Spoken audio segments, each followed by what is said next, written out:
curiosity, how many the violation is if they start? You don't like that awkward silence? I was just curious. It's advertised at 5, so I was assuming you can't start before that. Bet if we debate about it long enough, it'll be 5 before we. There we go. We have started before 5, before you can tell that. You just need to change the wording on or about 5. Roundabout. Yeah. It's 5 o'clock somewhere. There you go. Guess what, it's 5 o'clock here, so we're gonna call the meeting to order. Open Meetings Act is posted on the wall. Lisa, please call the roll. Vance, Here. Brad, Yes. Sean, Here. Skylar. All present and accounted for, please join me in the pledge of allegiance. I pledge allegiance to the flag of the United States of America and to the republic for which it stands, one nation, under God, indivisible, with liberty and justice for all.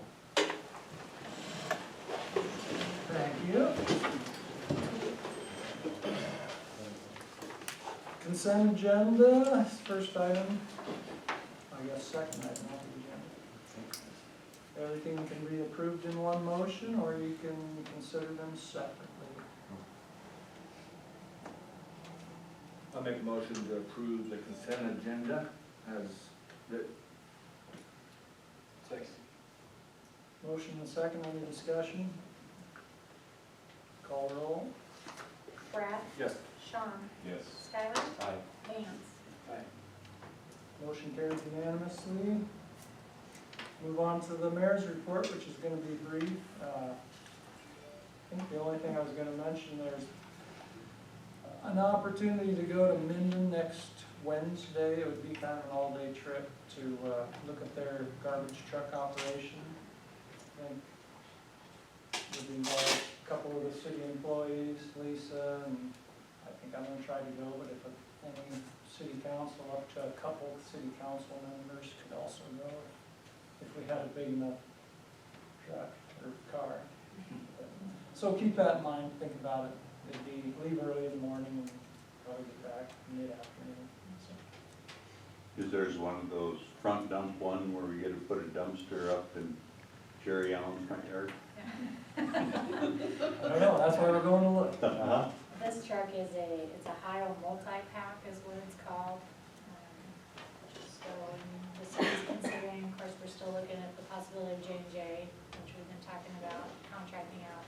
We've talked about keeping the rear loader operation like we have, or we've talked about trying to go to a more handless, maybe a less operators kind of a truck. And this one will do carts and dumpsters. And it's supposed to be kind of a one-man joystick type operation. It's a bigger type of truck, it's a more expensive truck, so we'd like to go down before we start really talking about it to make sure that that would even be a consideration that we might want to look at. Bigger as it might not fit down the alley. It's a Yeah. longer truck, yeah. I'm sure if we go with a new truck, the alley loads are gonna be Yeah. by the way. Well, if we went to this type of truck, it would have to be curbside pickup. Yeah. So there's just a lot to consider, and it's like a $400,000 piece of equipment, so, we We could just. possibly get by with one person on the truck instead of 3 people on the truck. Correct, and probably decrease, workplace injury and that sort of thing.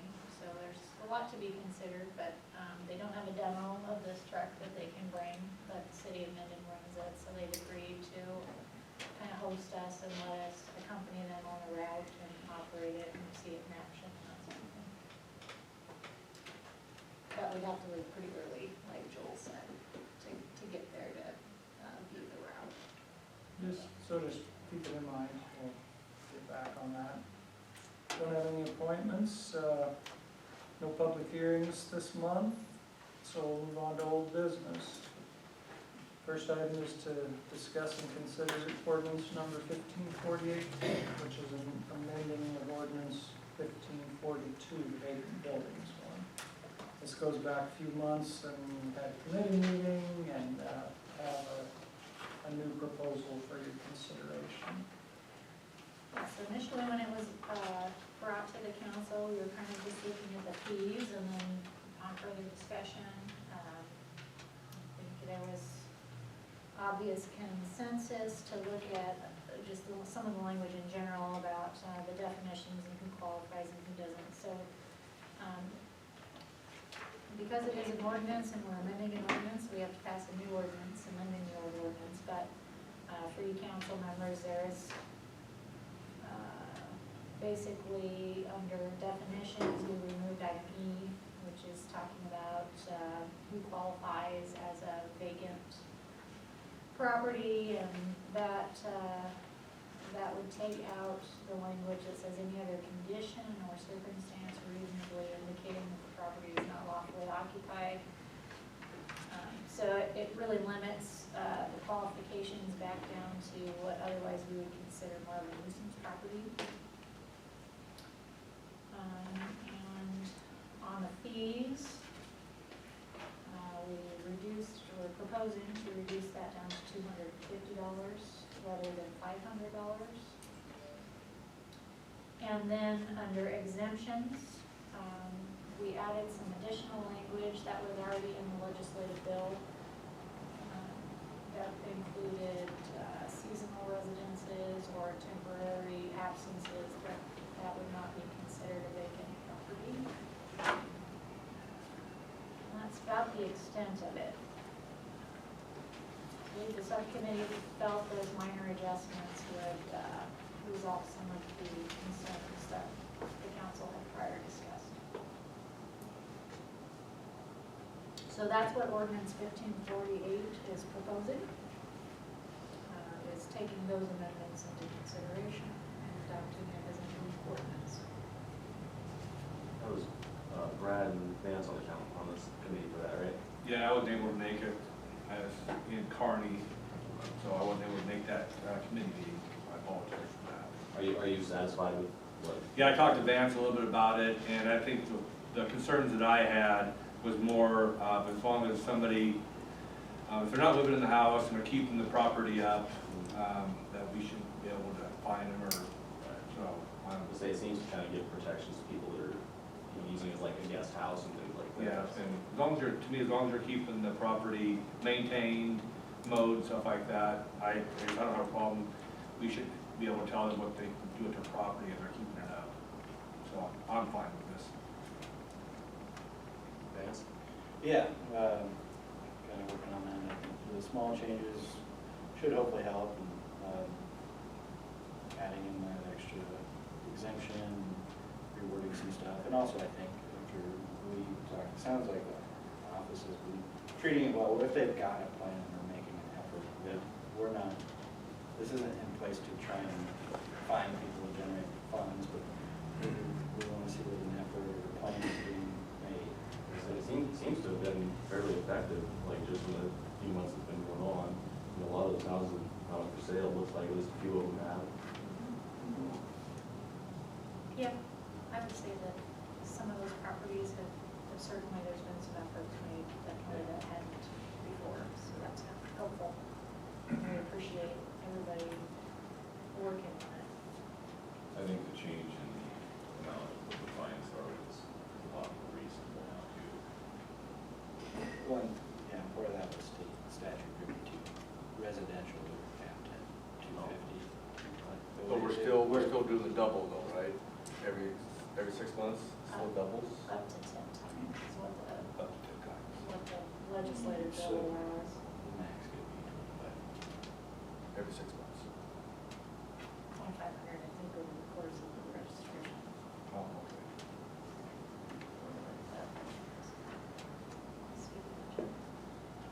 We just supplemental registration fee, max 10 times the initial registration fee.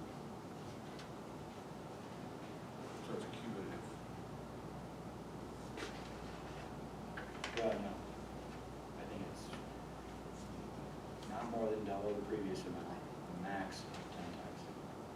So you would go 250, and 6 months would be 5. Basically a year, but you're talking 18 months after that initial, because there's a 6 month wait period, it would be 1,000. And then it could be 2,000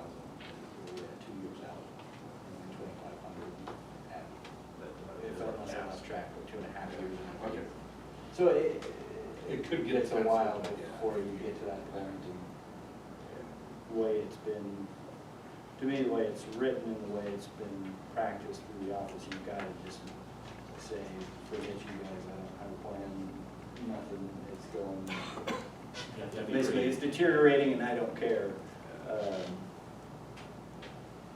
before that gets to that point. I mean, you're talking multiple years of that situation before you're hitting those higher fees.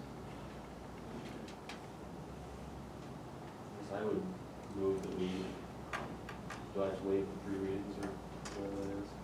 Is that? You could waive the 3 distinct readings. You have to put that in your motion. Okay.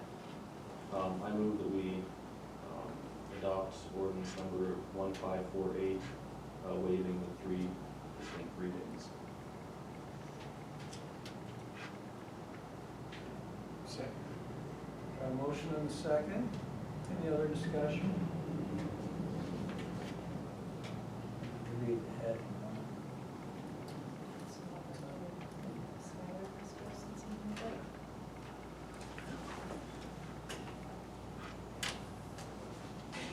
Okay.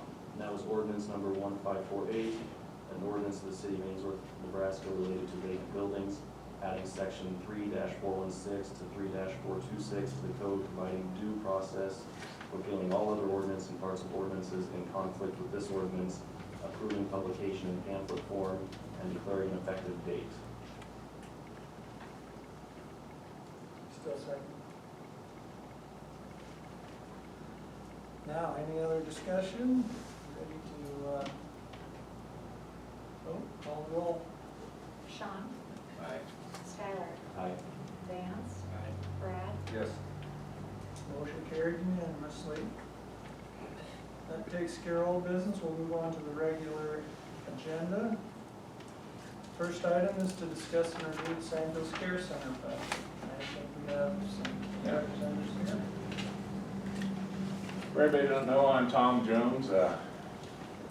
Only been on the board for about 3 months, but Phil's gone today, so he asked me to present the budget to you folks. If you don't know, Penny Jacobs is here. She's our Sandhills Care Administrator. And Sean's also on the board, along with Phil Fuchs and Buddy Small and Dr. Mel Campbell. We'll take a look at the budget. If you have any questions, Sean and I have way more than like 5 months of experience on this between us, so we'll be no problem deferring to Penny for answers, I assure you. So, if you look at the budget, I guess get right down to the brass tacks. It's showing an operating loss of $219,000 for the year. Since Phil and the management staff put that together, some things have changed to make it look a little more optimistic. I think this is, in my opinion, this was a worst case scenario to start with, but there's been some changes to the Medicaid payments where the rates have raised. Plus, we have a mix of residents that pays a little better than average due to their needs, so that's certainly helped out. And from what Penny has updated, because we are into this budget a month and a half now, and it's looking a lot better than what this shows. Now, even if this did come to fruition, and I don't know how it could happen unless there's some major catastrophe that we don't foresee, we do have $341,000 in our savings account, which, you know, so there's really no chance that we would be coming in during this fiscal year and asking for any more money or whatever to keep operating. The biggest challenges we face are getting our census up.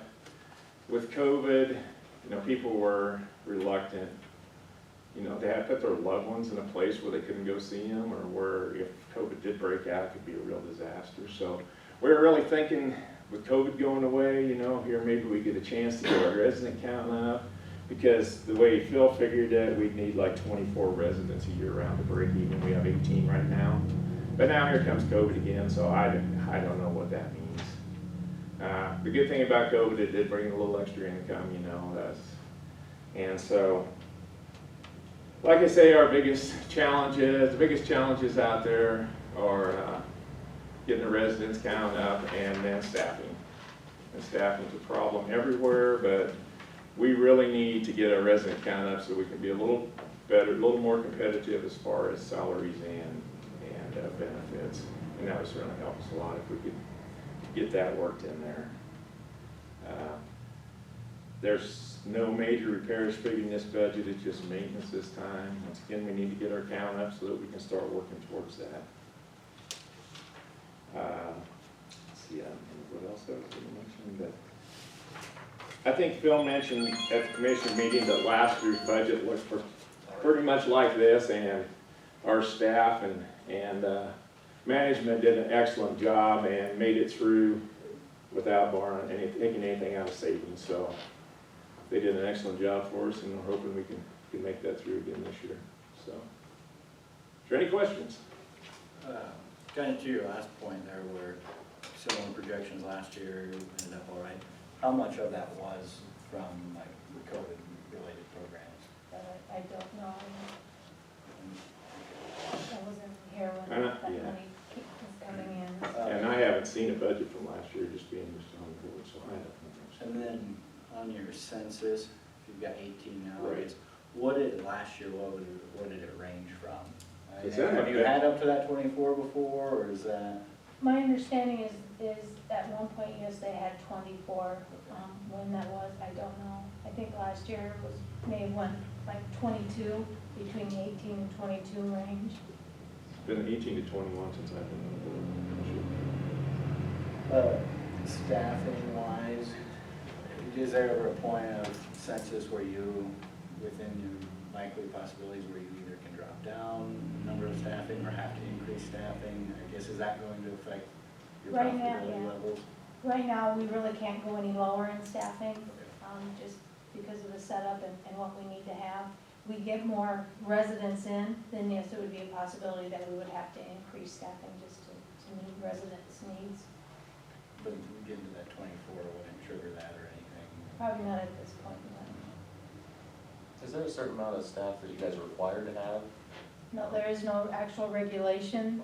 What we are cited on is whether or not we're meeting the residents' needs with the staff that we have.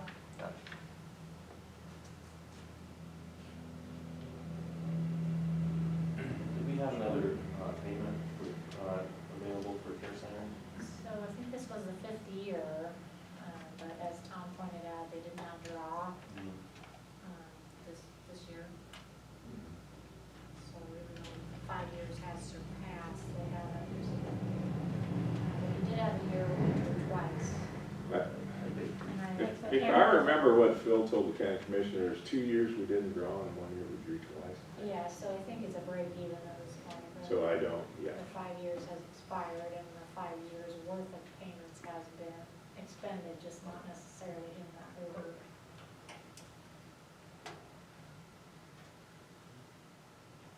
Thank you for coming. Thanks. Thank you. Did you have anything to add, Sean, on this? The only thing that I recall from the other night that wasn't mentioned is I know that they had stated that they were going to tighten up the COVID rules again due to it increasing in the community again. My only concern was just, is this gonna bring us down, like it did the first time, as far as residents, and what's the projection of this round, which I don't think anybody has an idea at this point, but. Yeah, some things beyond everybody's control. Which obviously I agree with them that it has to be tightened up a little bit when that comes around, because we don't want it to get out there, that's for sure. The retirement homes and stuff are some of the worst hit places.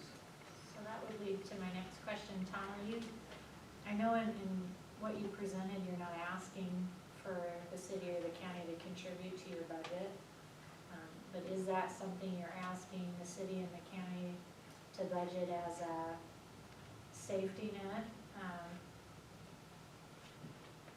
Because technically the 5 years is up, so I guess from the city standpoint, we're gonna be working through our budget in the next month, and what's the care centers? There is a good chance the way things are looking that we will have to maybe break into that savings, but there's quite a bit there, and I guess I probably need Phil to answer that question. Is there any big costs that you can foresee? I mean, I know you can't, know for sure, but anything that kind of comes to mind that might need replacing or might break down, something like that? currently the dryer. I'm currently replacing one of our commercial dryers. But other than that, no, nothing is, Thank you, and this is an informational item, there's no action to take, correct? So, I guess one quick question, and it's no action, not a huge deal, but so you're at 18 currently, in your budget, you do project increasing to 22. If you just stay at current census, I guess what's the end of the year figure look like? If you just stayed at 18, Yeah, I mean, here you've got throughout the year a constant increase. right. It would pretty much look at like the first couple months where we've got the 18 in there. We have to project that off. but once again, the payment's been a lot better too, so, but yeah. Okay. Lisa, what was that number the city and the county set aside? 80,000. That was for 5 payments, annual. Yeah, so, yeah, for the last 5 years, Yeah. we budgeted 80, the county budgeted 80, and then you guys kind of requested it as you needed it. And I think the first 3 years, you asked for it pretty readily, and then that 4th year, I think you asked for it twice in 1 year, but you didn't ask on the, if I'm remembering. You didn't ask for it this last year.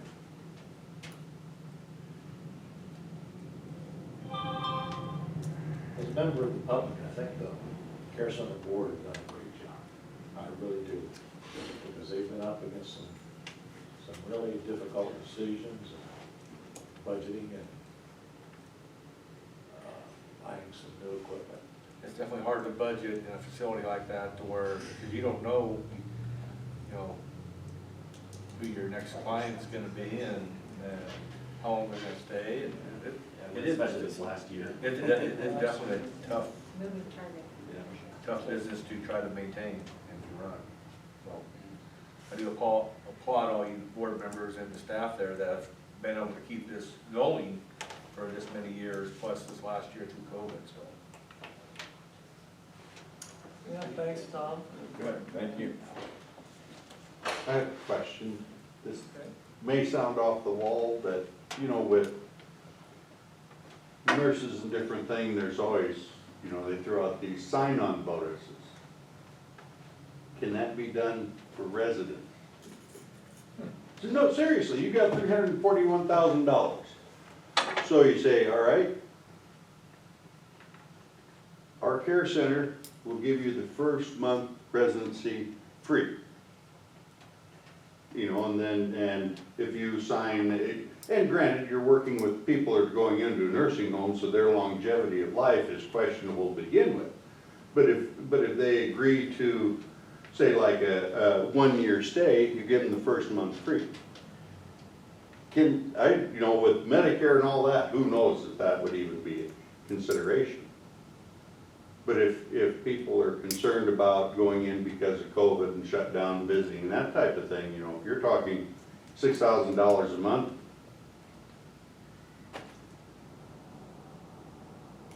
I don't know. Gotta get creative. Worth creating, Yeah. yeah, it's worth considering. Like I said, I don't have no idea if it would be legal. I haven't heard of any other nursing homes trying something like that, but maybe we could be innovative in the first.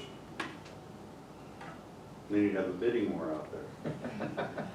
That'd be nice. You can bring that up at the next board meeting, Sean. Or Tom. All right, we'll move on to the next item, discuss and consider the transfer of intake funds to NFIP through Union Bank and Trust Company. We have Candy here from Union Bank, I don't know if she wants to go first or. Yeah, go ahead. Okay. My name is Candy Sanders, and I am at the Lincoln branch, one of the branches there. And I travel the state visiting public entities. I get to travel all over the state, and it's quite fun. I enjoyed the drive today because of all the different green. But anyway, I was locked up for a whole year, you know, so it's very exciting to be out again. What NFIT is a classification of public entities that's within the STIFIT program. And Union Bank has had the STIFIT program since the late 1960s.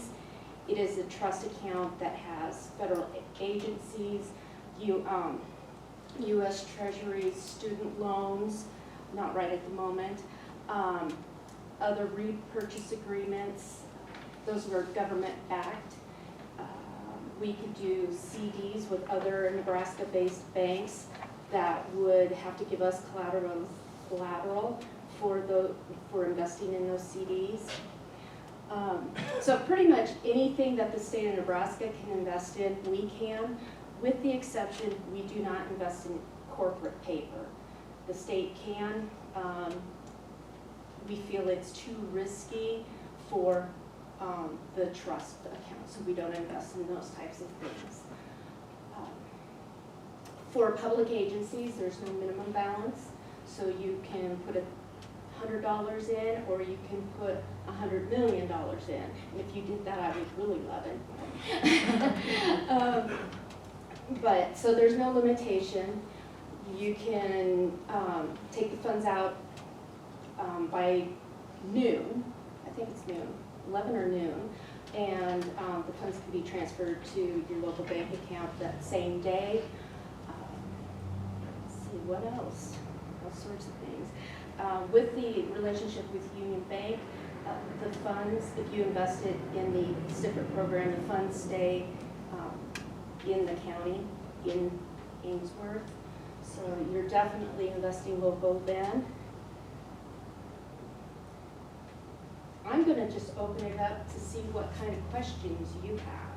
Well, you want to give a little more background, Lisa, on why Sure, this yeah. came up? So the city has had, well, right now it's $16,458 and some change, 88 cents, I think, a week, in our Nebraska Public Agency Investment Trust account. And that money has been in there for a number of years.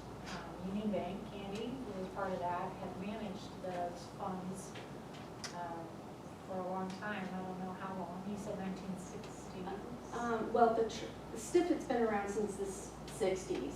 NPATE has been around since 1998, and Union Bank had the servicing contracts for that up until 2 years ago. And then 2 years ago, the management of that, I can't even tell you the name of the entity, but it's out of Chicago is where they're from, and Cody can attest to this too, that, you know, it was nice working with local people, that good customer service, you know, and transferring down to everything's online, you don't have a representative to visit with, and the interest is next to nothing. I mean, we'd get better interest probably putting it in a CD account at this point in time.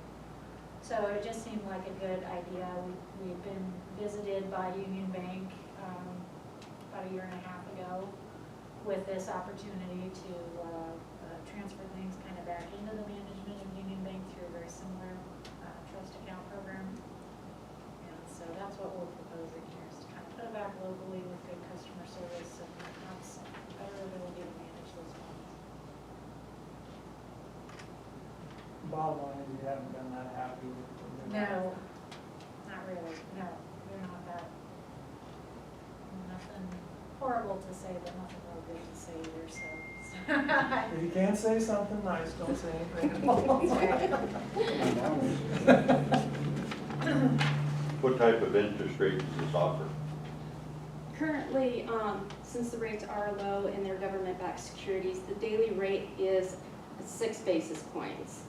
And I believe currently you're getting 1 basis point. Correct. As government securities go up, the rate will also go up in STIFIT. And they watch that very closely. How many municipalities are invested in this? Oh, goodness gracious. I didn't count exact numbers, but we have over 100 million from different public entities. Well, I mean, how many different entities, about how many? I didn't Oh. count that exact number, I checked the balance, I'm sorry Oh, about I got that. you, I got you. Yeah. What's that? Is it not 100 million? Holy cow, we got into this. Very popular deal. I'm sure there's even that many in Nebraska.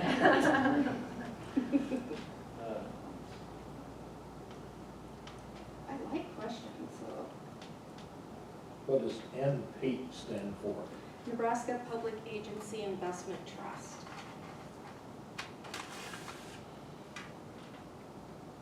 Nebraska Public Agency Investment Trust. Trust. Thank you.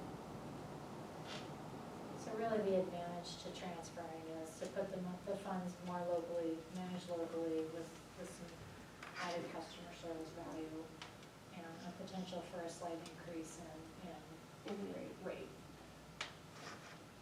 My next question is what does NFIT stands for? Nebraska Federal Investment Trust. I love initials. We see some balance is currently what? I think is it 16,458.88? What, I mean, is that a pretty typical balance for that account, or does that vary quite a bit, or? Not really. The last 6 months, it's something very twice. Okay. So not. Pennies.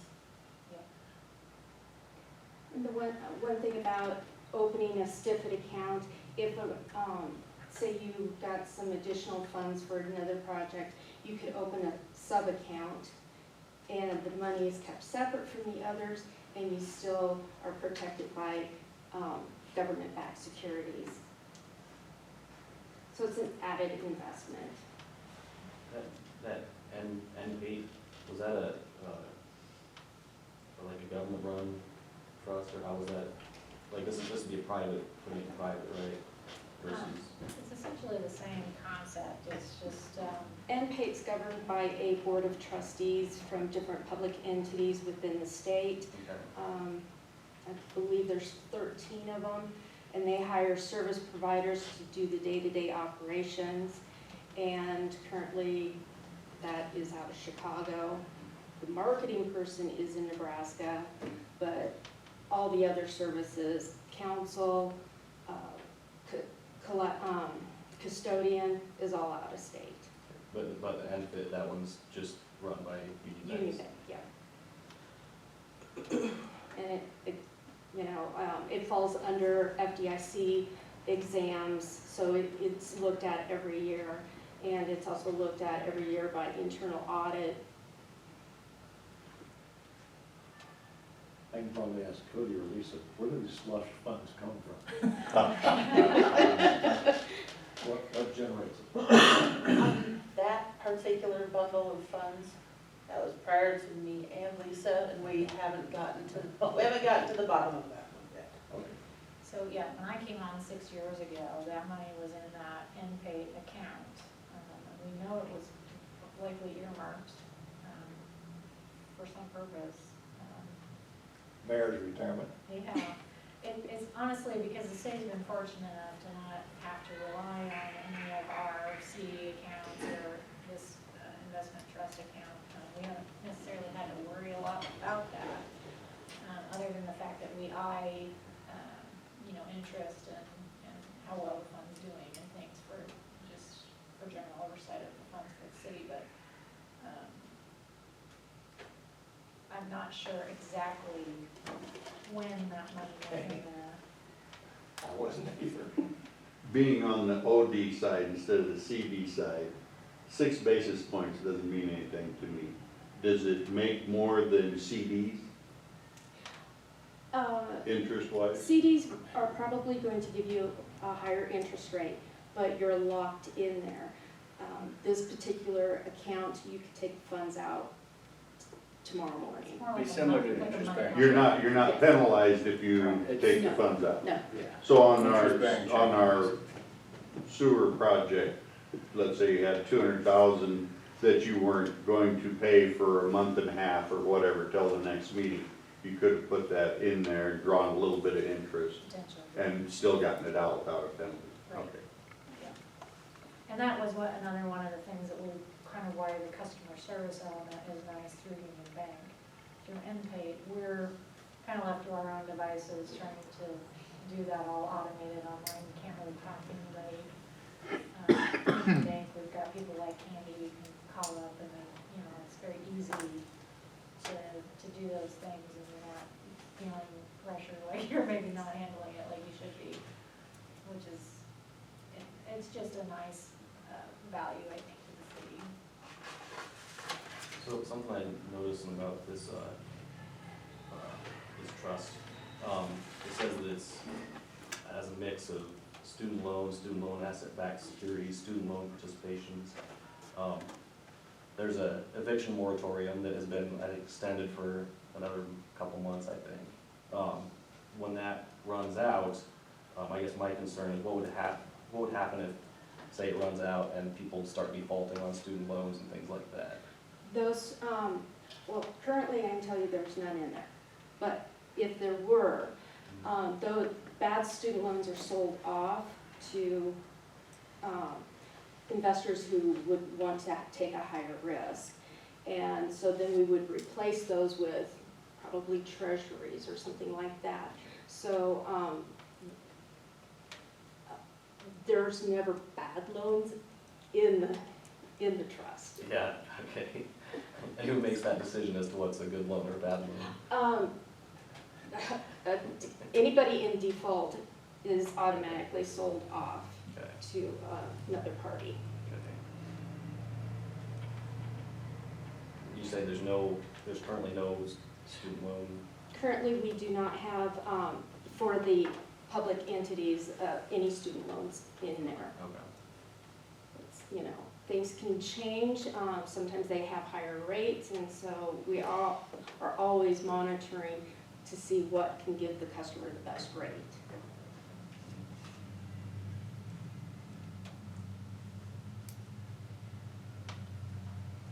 All right, good discussion. Anybody have any thoughts on a motion that would allow the transfer of the funds?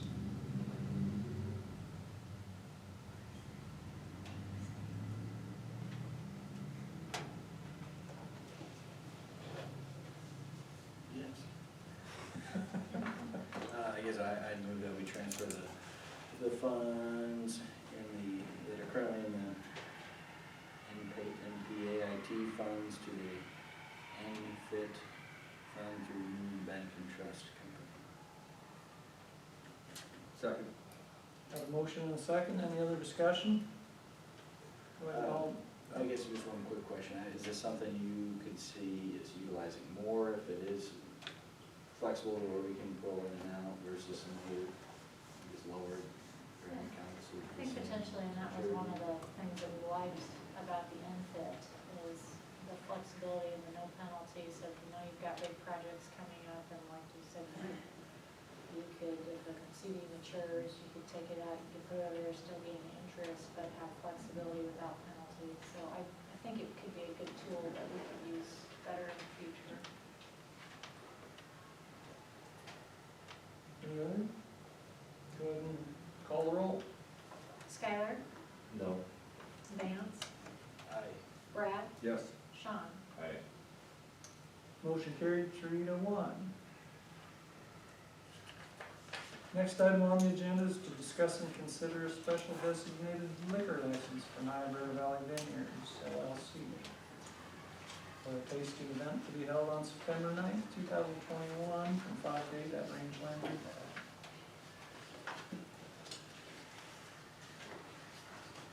I think it's pretty straightforward. Their event time is in line with all of the local ordinances for that, so. What is this? I mean, just they decided to put on a wine tasting for fun?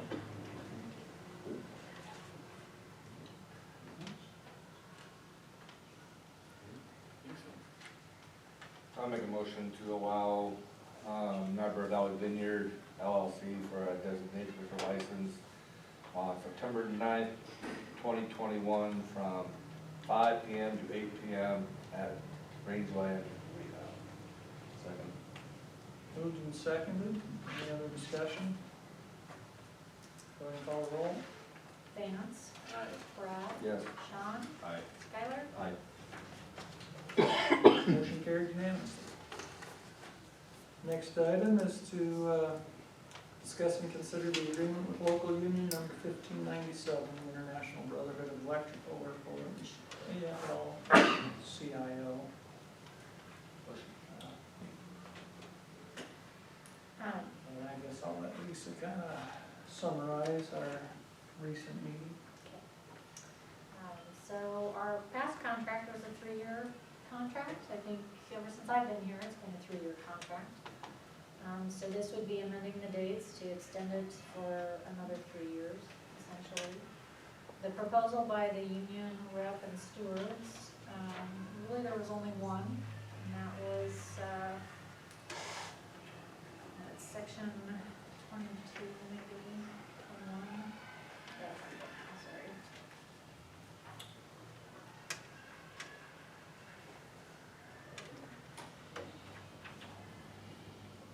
Yeah, Article 21, Section 1. Essentially, the proposal was that in lieu of payment of overtime, that the employee could elect comp time instead.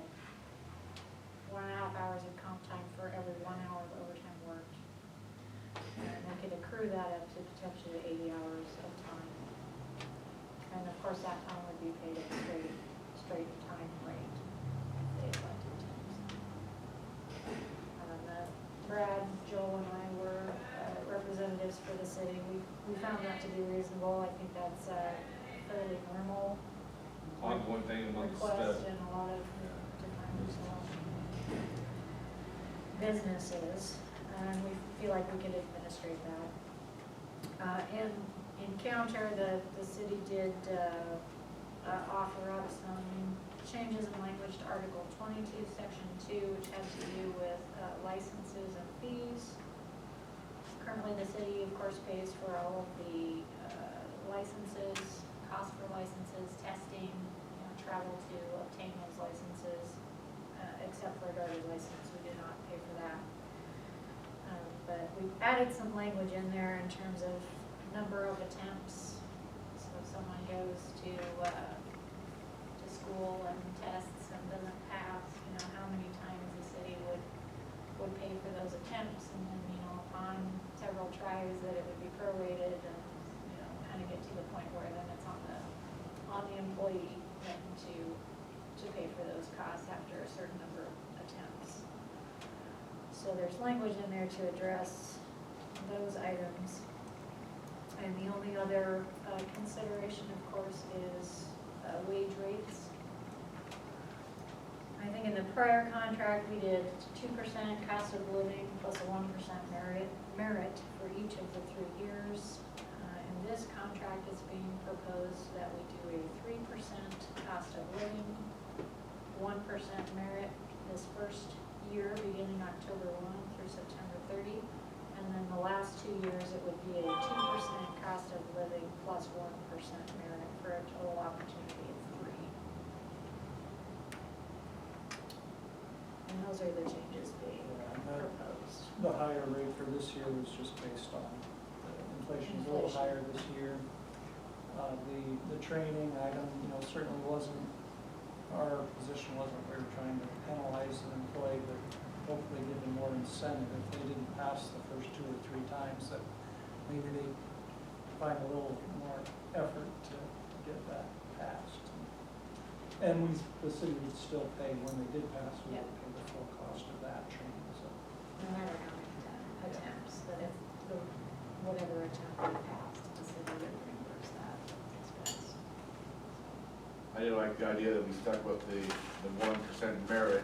That gives us a reason to, evaluations of the employees and stuff, sit down on a one-on-one and be able to discuss good and bad about, employees and have that merit in there. So I'm glad we were able to keep that in there. I was actually surprised on the comp time that wasn't in there. Because places I've worked for years, they required you to take comp time. They would not pay you for the hours. So And we're not talking really a lot of overtime over most of it is probably during, weather, snow removal and stuff like that. So we're not talking a lot of, I don't think, overtime. Counties, city options, hopefully, some of that, seems people like it. I think it could be a win-win, you know, it's a good opportunity for the employee and then also for the city because you're not paying necessarily time and a half, you're paying straight rate of pay, so. Yeah, overall, it was pretty reasonable requests, I thought, from. Minimal changes, really a lot of minimal changes. Is this a 5-year agreement? It's a 3-year. 3-year, and goes into effect when? October 1st of 2021.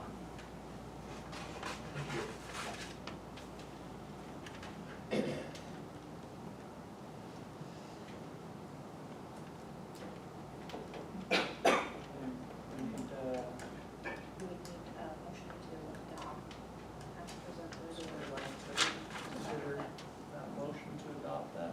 I move we adopt the agreement with local union number 1597, International Brotherhood of Electric Workers, AFL-CIO. Second. Moved and seconded, any other discussion? Call roll. Brad, Yes. Sean, Aye. Skylar, Aye. Vance. Are all full-time city employees part of the union? Yes. With the exception of myself as an administrator and Brad Miller as a superintendent. All right, next item is to discuss and consider amendments to the owner-occupied housing rehabilitation revolving loan program. CDS is who we contract to administrate this program for us. They had recommended a couple of changes. So that's what's being proposed. The copy that's in the packet is a red line. They're very minimal changes. Some of them have to do with thresholds on income levels. Just updating it It's basically to basically current just, standards. that's correct. Really, it's what all the amendments are. I believe it's really just isolated to the 2 income charts and the guidelines for the repayments.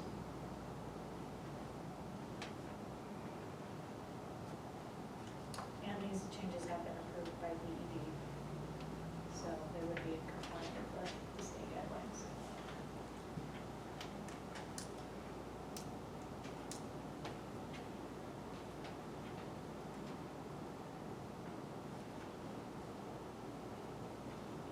Anybody have any questions or concerns?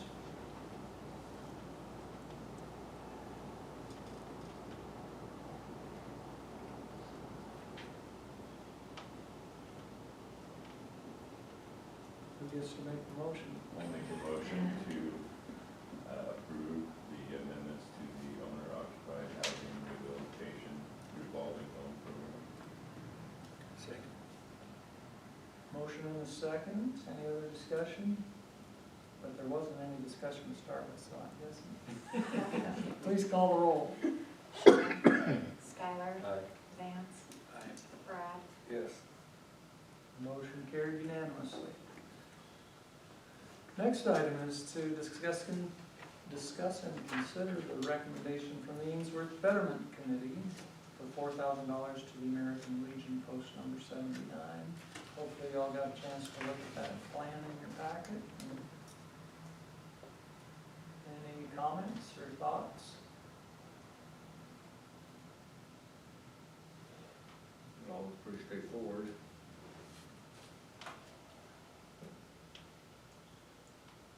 I'll make a motion to the recommendation for the Ainsworth Betterment Committee for the $4,000 to the American Legion Post 79 for their project. Second. Motion and a second. Any other discussion? Call roll. Skylar. Aye. Vance. Aye.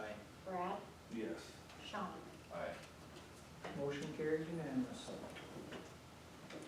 Next item of business is to discuss and consider the appropriation of the remaining fire department budget to the truck sinking fund at the end of fiscal year ending September 30th, 2021. We've talked about this a little bit off and on, kind of informally, but Brad is the fire chief, he and I have visited about this a little bit. That at the end of the fiscal year, if they have appropriated budget expenditures elsewhere, just throughout the department's budget that they don't spend, that the city would be able to or would consider basically appropriating that balance and rolling it into the sinking fund so that, you know, each year maybe that fund can grow a little bit more. Right now, the only thing really that's going into the sinking fund is the MFO money, which isn't very much. I mean, it's better than nothing. Yeah, It's it's like about 16. $17,000. It's gonna be a little bit more this year, because the state has allocated a little bit more in there. The truck sinking fund has honestly not grown as fast as what it needs to. The one truck that the city owns, that city pumper engine, is a 1994. And it's coming close to not being able to pass certification. We have done some work to it the last couple of years, so it didn't pass certification. But a new truck is, you're pushing $400,000 for a new truck. Right now, we are trying to get ideas of what a good used one would cost, and good used one are still that $350,000 to $375,000. We have probably $130,000 in our truck sinking fund, probably, close to that, right around there. So like I say, we are so far away from, so we're trying to, Lisa and I have talked about how can we get a little bit more money into that without maybe trying to raise that budget or something like that, which might have to happen, but this is so if we really don't need to buy anything, and it's already been appropriated to the fire department, why can't we just take that unused money and dump it in that sinking fund? And the legislature did pass a bill, and I can't tell you the bill number off the top of my head right now, but allowing basically an additional $10,000 per approved mutual finance organization. I think that takes effect this year, so hopefully we'll receive, instead of 16,000, more like 26,000. And then I think this is another measure of, it's a good idea to help build that fund. And because of course we won't know the exact dollar amount until the close of the fiscal year, I think if the council could approve some kind of a motion that just allows us the authority to move any unspent funds, you know, we can certainly certify and justify that to the auditors when they come to do the audit. And if we do pass this, I'd like to see it from here ongoing until the council decides they don't want to do it anymore, instead of every year coming to the council and saying, let's do this, but have it ongoing until the council decides they don't want to do it anymore. Any wild guesses to how many dollars you're talking? I am going to guess, I looked at my budget this morning and kind of seen what I might have out there. I'm probably going to guess $24,000. I'm gonna say it's similar to what the MFO might Yeah. have been. Could we approve this for say 5 years instead of indefinitely? Or is that kind of It's whatever the council wants to do, I'm sure that's probably what it is. doable? Yeah. And then renew after 5 years if it's still, necessary?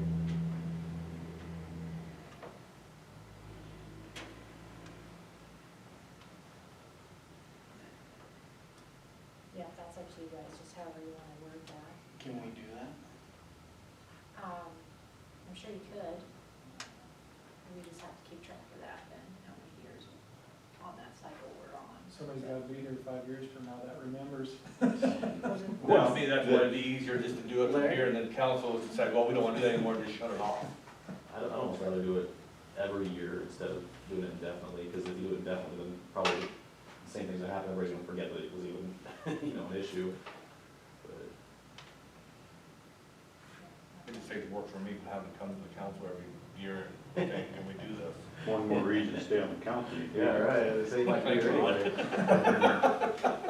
As a, not as a reporter, as a public, I have one concern about this. And, you know, I've seen it before with using school, for example. They come to, the shop teacher comes to the end of the year and he's got leftover funds. Instead of not using them, turning them back for fear that he's not gonna get them next year, you know. Let's say he has $5,000 left in his budget. So instead of saying, I didn't use them this year, the school board going ahead and say, well, he didn't need this 5,000, we'll cut him back. They go out and buy stuff, whether they need it or not. So to use up the budget. And that's my only concern as a citizen, is that it's an unending funding, you know, and our fire department does a fantastic job. But 5 years down the road, who's gonna be on it? They see this, or, you know, could they possibly, and I realize you guys have to approve their budget, but could they somehow artificially inflate it and then have this money? Granted, it's in a sinking fund, it's not gonna be used for whatever, it's gotta be used for, you know, like a fire truck and that, but it just. The sinking fund has to be, to use that money has to be approved by the council. Right. When we used money, when we bought that rescue truck and that air deal, we had to come and get approval from the council. I understand. To take money out of the sinking fund. It just might lend itself to inflating the budget and putting extra funds in there unnecessarily. Not that a $400,000 truck is not necessary. That's my only concern. It may not be valid in this instance. Well, I'm just wondering, because thought did come to mind too, are we just running it through the regular budget for their sinking fund? But would we not, thinking about it, we'd be able to see each year what they contributed to that fund, so to the point of your shop teacher, would we be better off doing this than it just goes into this fund, rather than they get to the end and say, well, it's not going into a fund, it's not going anywhere, let's just spend it? Right, Would yeah, this maybe both- help both us in that deals, yeah. situation? And I That's don't- another. Same. Because then in the future, we could say, well, we put in 30,000 into the sinking fund, that maybe, okay, we don't need a budget this high next year. Right. And the kind of way I've been working the budget is I kind of hold off because, say, I don't want to have a lot of major expenses at the beginning of the fiscal budget year. Because if I have a truck that goes down in July or August and I'm out of funds, what am I going to do? I mean, so I start looking at that in June or July and say, well, okay, we don't have any major breakdowns, so maybe I'll buy some gear now or equipment, and let's use up some of that fund. Well, now I can see that I'm still gonna use that, and it's going to the fire department, it's been budgeted, going to help grow that sinking fund. Does the city portion of the Ainsworth Fire Department get any funds from the Brown County Rural Fire Board? They, Or can they request funds? they're separate entities. The city and the rural split the cost of the building and all the expenses of the building. They split the cost of the rescue truck. They split the cost of the command pickup. And then we split the cost, like if I buy an air pack or something, maybe this year the rural board will buy one, next year the city will buy one. Or then we do our protective clothing, we try to split that. But as far as this pumper truck, it would be painted red and basically not leave the city limits.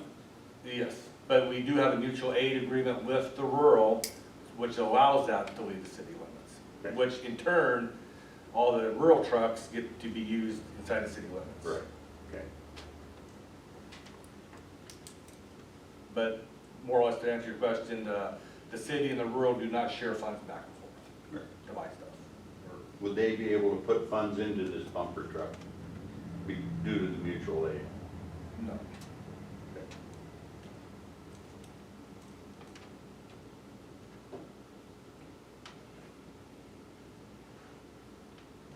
good discussion. Anybody got a feel for a motion they wanna make, or got more questions?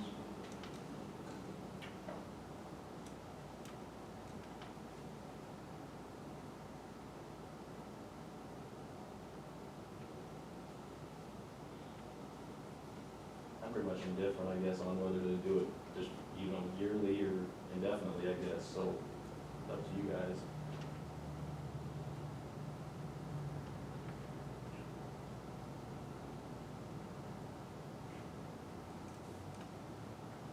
I guess I'm gonna make a motion, because I don't benefit personally from it, so I'm gonna make a motion, we take unused portions of the remaining fire department budget and move it into the sinking fund each year until the council decides they don't wanna do it anymore. Is that kosher, Ron? Pardon? Is that kosher to have Brad do the?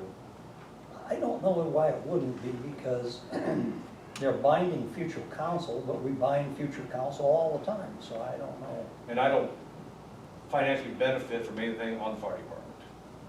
And when I did get on the council, I did call the league and asked them these questions, and they said that you can vote, as long as you don't financially gain anything from your position on the department.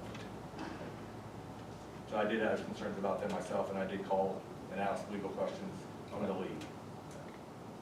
There's a motion on the floor. Everybody understand it? Was that indefinite? That was- Until the council decides they don't want to do it anymore. I'll second. Moved and seconded. Any other discussion? I just think this seems to, the way I see it, probably give incentive to the department to, if there is extra room in the To not budget, buy to not stuff they go don't need. using it, because we're gonna have to pay for that truck eventually, so. Sounds our line here. I wish we were talking a whole lot of money, but we're not talking a real lot of money. Y'all discussion A for. little bit helps. If you consider that money plus the 10,000 additional coming out of the legislative bill, plus the MFO, that's quite a bit more than what we were It'll only be a 4-year truck. putting in there. Maybe this project could be done within the next 8 to 10 years instead of. Could this money be put into the sub-fund of what you just approved a couple motions ago, the NFIT? I think it's, the city council made a motion to do so. Yeah, but I mean, I like the Yeah, because it's not. $130,000 you have right now in the sinking fund. It's not gaining any interest outside of general. It's not in a CD or it's not in a. Right, trust. so funds like this could be in a, as I understood, or in a sub-fund of that, so they would be separated. Yeah. All right, everybody clear on motion? Call the roll. Vance, Aye. Brad, Yes. Sean, Skylar. Aye. Motion carries unanimously. That brings us to Lisa's report.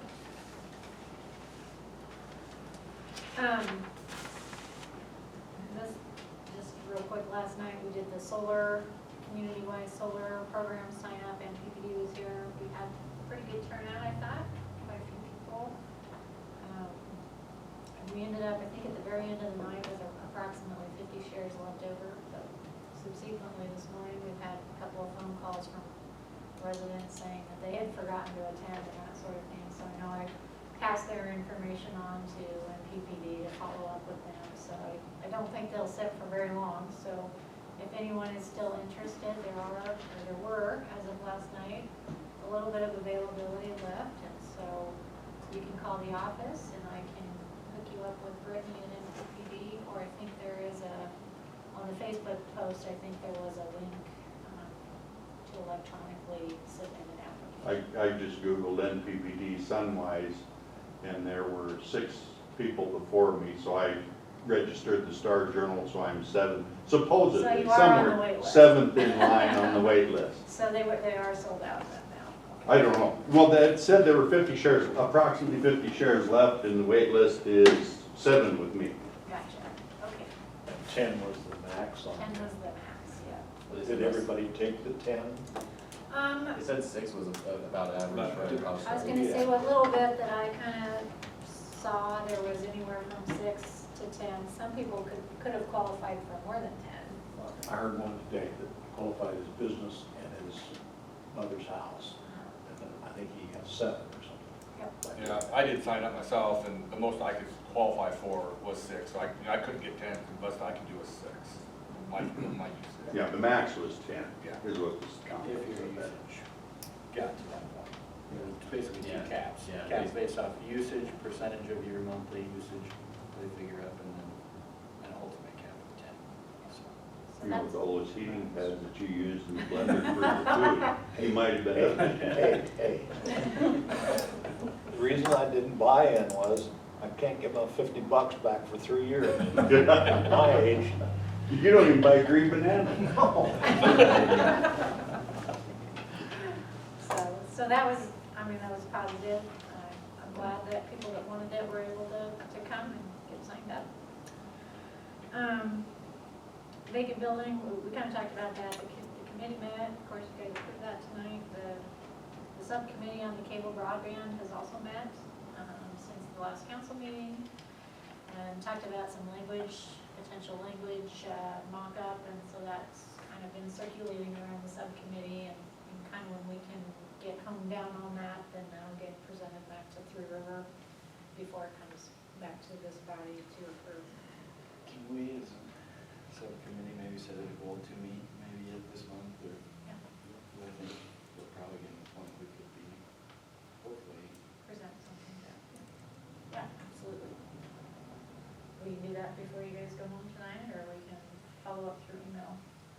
Whichever's tomorrow. fine with me. Let's email. Email, okay. Very good. Olson's were here within the last month. The cured in place pipelining, of course, was the first phase of that wastewater project that we did last year, so it was finished first. Every phase, the cured in place pipe was the first phase, the lift stations were, I think, the second phase, and then the meters. They all had a 1-year, essentially, contractor warranty on performance and construction. So they did a review of that and everything. We haven't had any problems of note, and so nothing was found to be amiss. So that's working well.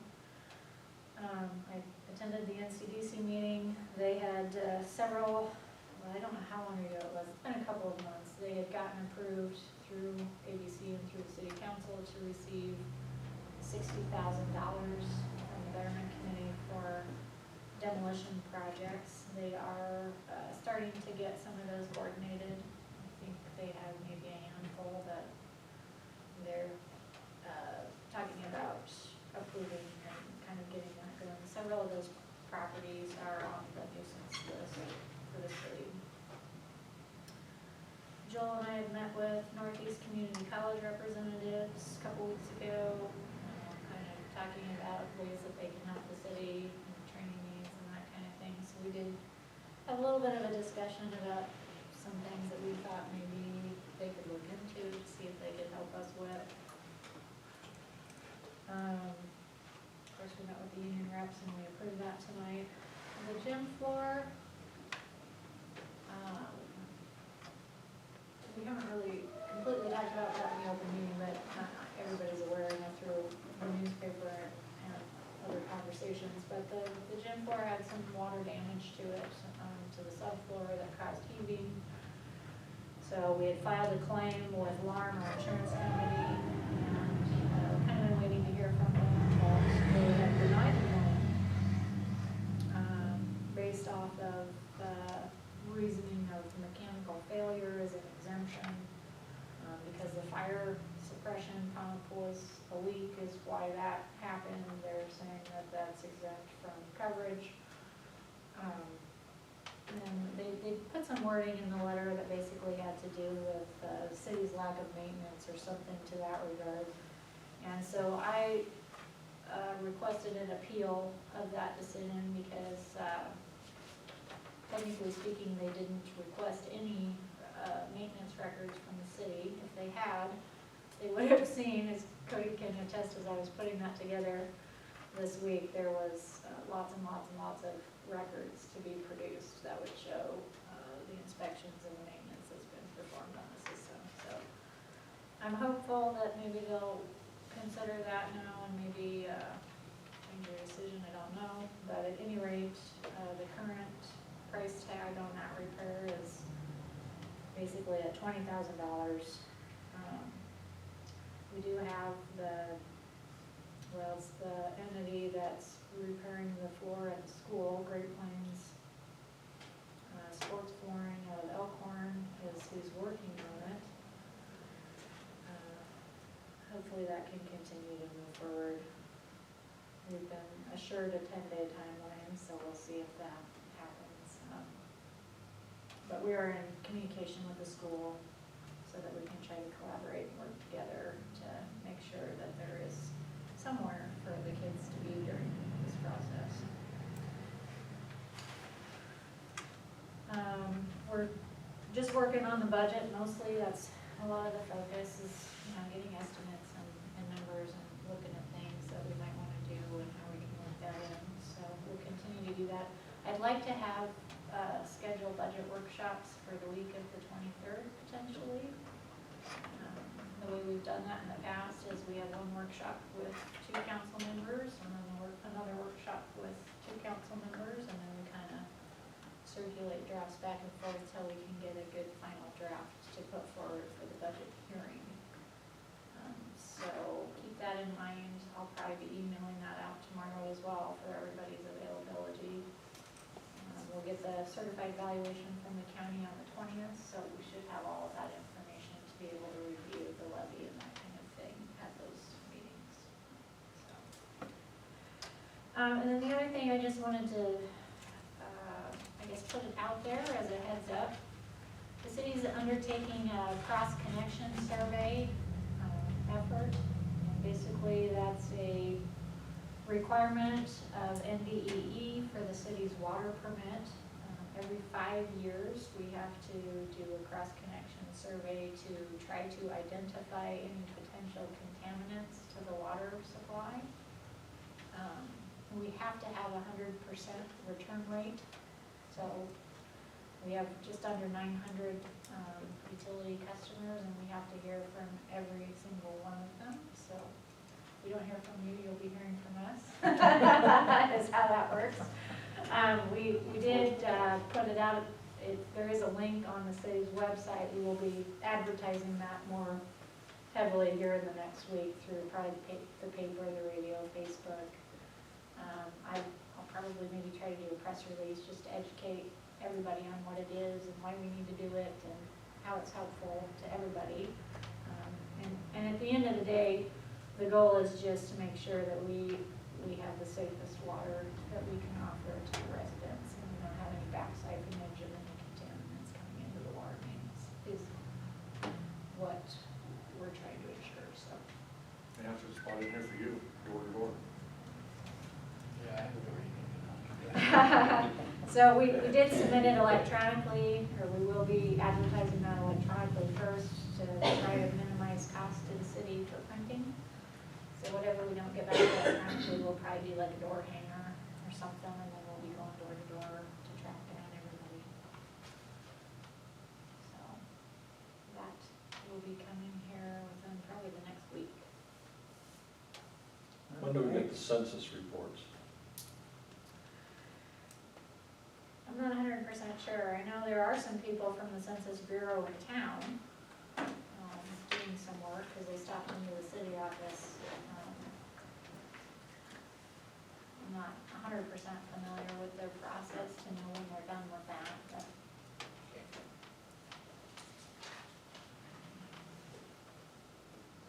Anybody else have questions for Lisa or anything else for the good of the cause? All right. We did it. Meeting adjourned at 6:14. I can make the 6:30 point. there you go. You're doing that just right. I knew they got it, I was trying a little more. I I know where it's. We can, I give a copy, please, or is that a packet sheet?